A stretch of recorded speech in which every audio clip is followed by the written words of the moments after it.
Defense on the men's side, the Huskies have the lead 15-12. We got a long way to go in this one, and coming up next will be the men's 1,500 meters. See the lane assignments right there. One of the pivotal races of the day when you've got a lot of guys all of the same ability, and points are very important here. Tracy Hollister is the veteran for Oregon, and he's only a sophomore. Michael Catree is a young guy coming in. They have high hopes for him, and Goss Lindsay shocked the Ducks when he decided to attend Oregon after going to Duke in the fall term. There's Tracy Hollister. Next to him is Ron Chapin, the veteran from Washington, and this again is the pivotal event in terms of how the young Duck distance corps does against the veterans from Washington. It's one that Ken Shannon, Washington's head coach, alluded to earlier in the program. He felt this would help set the tone. The Ducks are coming off an emotional win in the victory in the 4x100, and if they could top it off with some big points in this event, they may be off and running. This is Tracy Hollister taking the lead, and Tracy has a seasonal best of 3:48.05. But you look at Ron Chapin, who's 3:48.69, and they're right there together. The entire group should stay that way for most of the race. For those of you that followed Oregon track over the years, the name Hollister is very familiar. Tracy Hollister is the son of Jeff Hollister. And I think Jeff would be the first to admit that his son has more talent than he had. Hollister, followed by Chapin.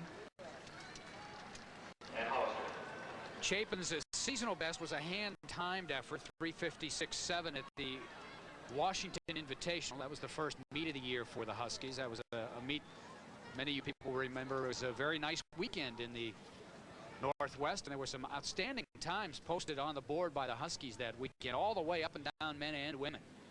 Oregon, meanwhile, the following weekend got started with the Oregon preview, and they too had great weather, and they put on some nice times as well. So here we are. You see the sunshine and the shadows. Might be one of the few times today we see that. Tracy Hollister with the lead right now. Ron Chapin currently in second.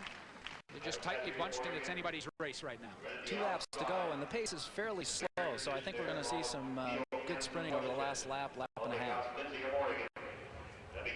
I think the performances by Woodward and Metcalf might be the exceptions in most of the running events today, where they went for times and good efforts. I think the rest of the participants will probably just be trying to place as high as they can, as opposed to trying to rack up some good time.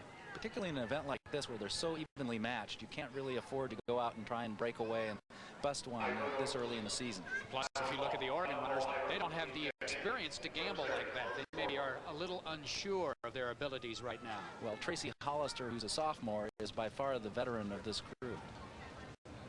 Hollister came on and improved dramatically last season. His first running for the Ducks improved by 7 seconds in this event. That's a remarkable improvement.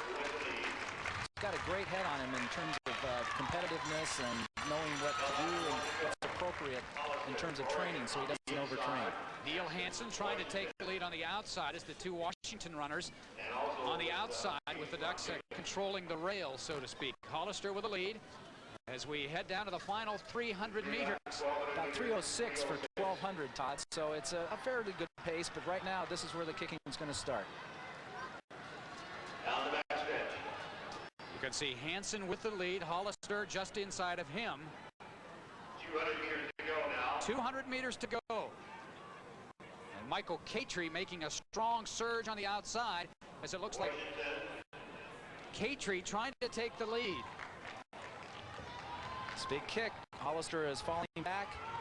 Right now it's Catree, but here comes Chapin. Here comes Chapin way outside, and he'll pass everybody. So Chapin, as the Huskies look to go 1-2, Chapin a very strong last 150. He wins it. The Huskies go 1-2 as Neil Hansen finishes second. And third for Oregon is actually Goss Lindsay. Huge point swing there, Todd. It was it figured to go 1-2 for the Ducks, but instead it's 1-2 for the Huskies. And you can tell they're thinking about the team points. They're very happy. So what Oregon picked up in the relay, the Huskies regained in the 1,500 meters. Take a look at the last 150 meters here. You see Hollister slowing down. At this point, really probably out of it. And look at the Chapin on the outside. He had to go a long way. He did, but Catree here is showing a little bit of the freshman mentality. Started his kick a little too soon. Chapin hung back, came around, and had the strength to come by all the others and take the win. With Hansen getting second, a very impressive performance. Catree's no slouch when it comes to speed work as well. He had the fastest 800 meters in the country last year as a prep, 1:49.56. But today, it's the Huskies 1-2 in the 1,500 meters. And you see them start on the victory lap, one that they will enjoy at Hayward Field.